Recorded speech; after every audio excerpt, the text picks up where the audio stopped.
Hello student, today we are going to discuss about tissue. अगर tissue को simply define करना है तो बोल सकते हैं a group of cells is known as tissue. A group of cells is known as tissue.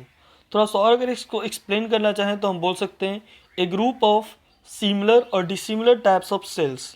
A group of similar और dissimilar types of cells performing a specific function and have common origin is known as tissue.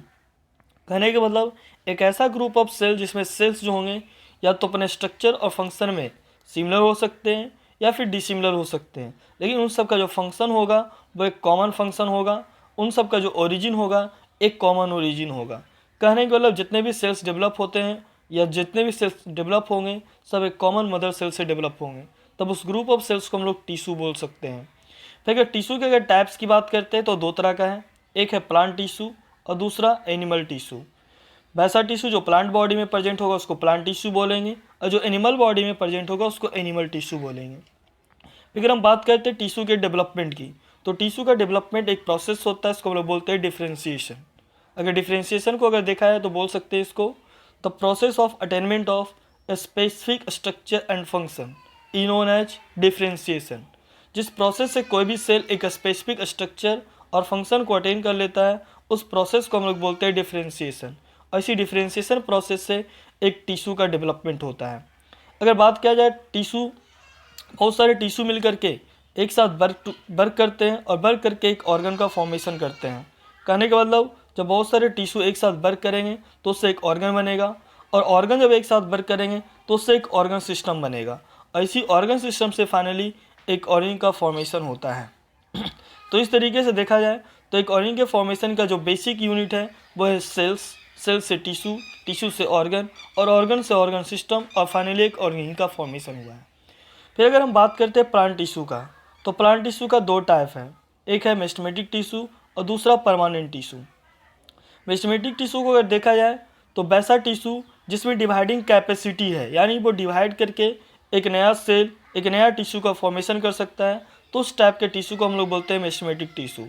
अब ऐसा tissue जिसमें dividing capacity नहीं है, वो अपना dividing capacity lost कर चुका है, खो चुका है, तो उसको हम लोग बोलते हैं परमानेंट टिश्यू। अब हम लोग बात करते हैं मेस्टेमेटिक टिश्यू का, तो मेस्टेमेटिक टिश्यू जनरली अगर इसके लोकेशन की बात करते हैं तो प्लांट के ग्रोइंग पार्ट्स में होता है।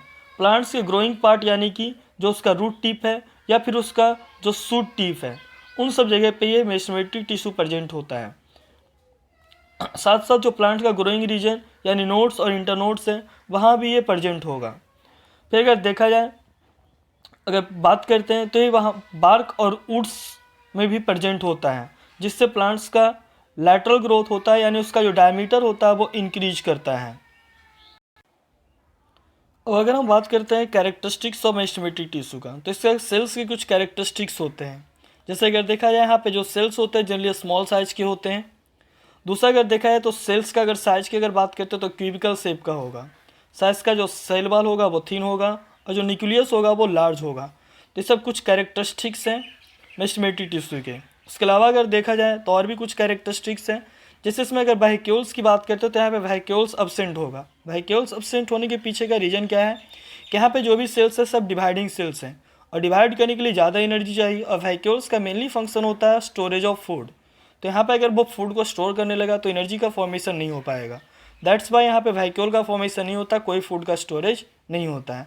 साथ साथ यहाँ पे सेल्स की बात करते हैं तो ये थिकली पैक्ड होता है। कहने वाले यहाँ पे इंटरसेलुलर स्पेस की बात करते हैं तो यहाँ पे अब्सेंट होगा। साथ साथ यहाँ पे जो सेल्स है वहाँ पे एक्टिवली डिवाइडिंग सेल्स है, यानी कंटिन्यूसली ये डिवाइड करता रहेगा और नए सेल्स का फॉर्मेशन करता रहेगा, और जो नए सेल्स बनेंगे वो मैच्योर होकर के परमानेंट टिश्यू का फॉर्मेशन करते चले जाएंगे। इस तरीके से अगर देखा जाए कोई भी एक सेल जब डिवाइड करता है तो उससे दो सेल्स बनते हैं, और दो सेल में एक परमानेंट सेल में डेवलप कर जाएगा और एक मेस्टेमेटिक सेल में रह जाएगा।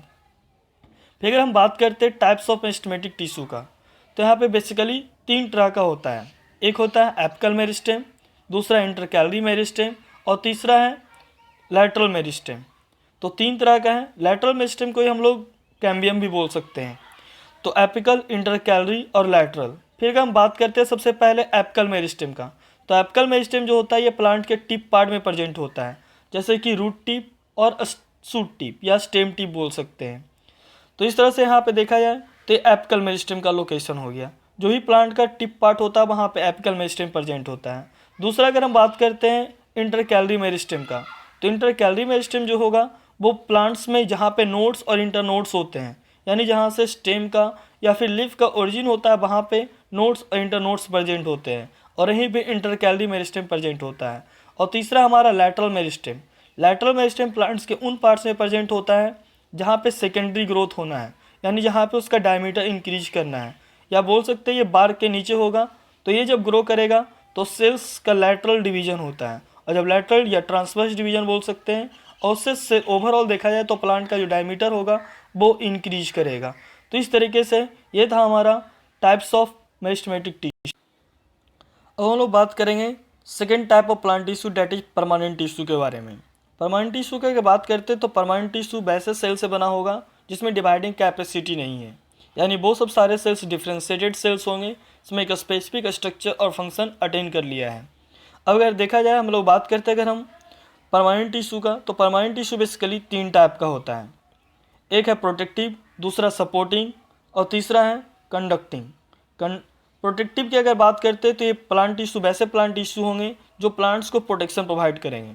सपोर्टिंग टिश्यू वैसे होंगे जो प्लांट को सपोर्ट प्रोवाइड करेंगे, और कंडक्टिंग टिश्यू जो होंगे वो प्लांट्स में ट्रांसपोर्टेशन वगैरह में हेल्प करेंगे।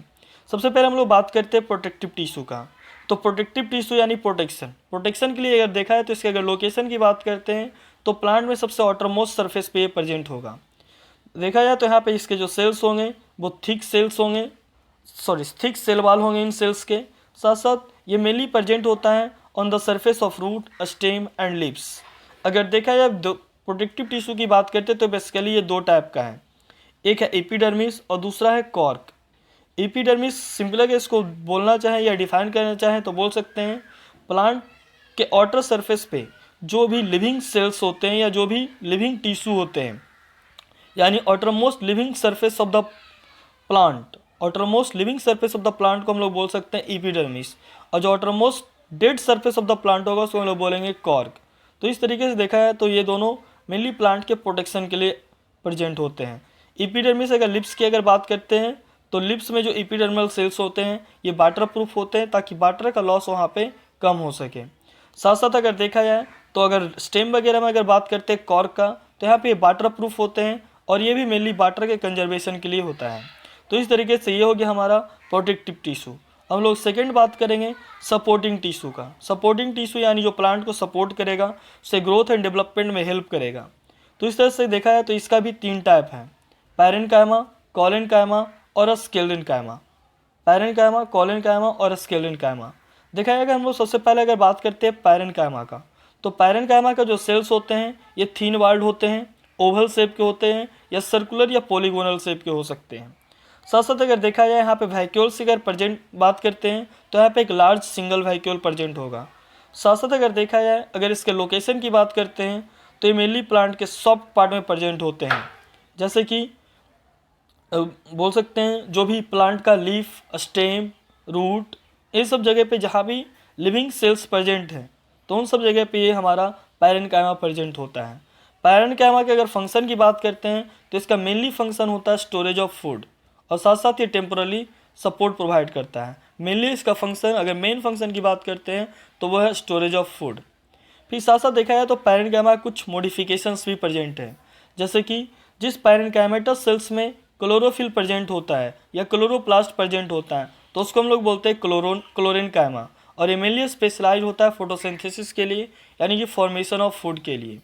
दूसरा अगर देखा जाए तो इसका एक और मॉडिफिकेशन है आयरनकाइमा, यानी वैसे प्लांट टिश्यू जहाँ पे एयर कैविटीज प्रेजेंट होगा, यानी वहाँ पे एयर का स्टोरेज होगा, तो उसको हम लोग बोलते हैं एरेन्काइमा, और ये मेनली प्रेजेंट होता है एक्वेटिक प्लांट में जो उसको बायोन्सी प्रोवाइड करेगा ताकि वो प्लांट डूबे नहीं। तो इस तरीके से ये हमारा था पैरेन्काइमा। दूसरा अगर बात करते हैं दूसरा परमानेंट टिश्यू का तो वो है कॉलेन्काइमा। कॉलेन्काइमा के अगर सेल्स की बात करते हैं तो इसका सेल्स जो होता है वो इलोंगेटेड होता है, इसका सेल वाल थिक होगा लेकिन इसका थिकनेस यूनिफॉर्म नहीं होता है, ये कॉर्नर्स पे थिक होता है, बाकी सब जगह पे ये थिन होता है। साथ साथ अगर इसके लोकेशन की बात करते हैं तो ये मेनली लीफ स्टॉक या below the epidermis of stem, इन सब जगह पे प्रेजेंट होता है। अगर कॉलेन्काइमा का अगर मेन फंक्शन की बात करते हैं तो इसका मेन फंक्शन होता है फ्लेक्सिबिलिटी प्रोवाइड करना, यानी बेंडिंग विदाउट ब्रेकिंग। जब तेज़ हवा वगैरह चलती है तो देखते हैं प्लांट्स वगैरह पूरा हिलता है, लिप्स वगैरह का मूवमेंट होता है, लेकिन वो सब ब्रेक नहीं होते हैं क्योंकि वहाँ पे कॉलिन गामा प्रेजेंट है और यही कॉलिन गामा उसको फ्लेक्सिबिलिटी प्रोवाइड करता है ताकि वो ब्रेक ना करें। तो ये था कॉलिन गामा। अगर नेक्स्ट देखा जाए तो हमारा नेक्स्ट है स्केलिन गामा। अब स्केलिन गामा जो होता है वो पूरी तरह से डेड सेल्स का बना होता है।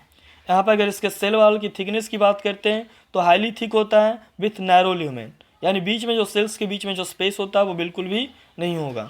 साथ साथ अगर देखा जाए तो यहाँ पे इसका थिकनेस जो है वो यूनिफॉर्म थिकनेस होता है और यहाँ पे इसका जो थिकनेस होता है वो mainly due to the deposition of lignin.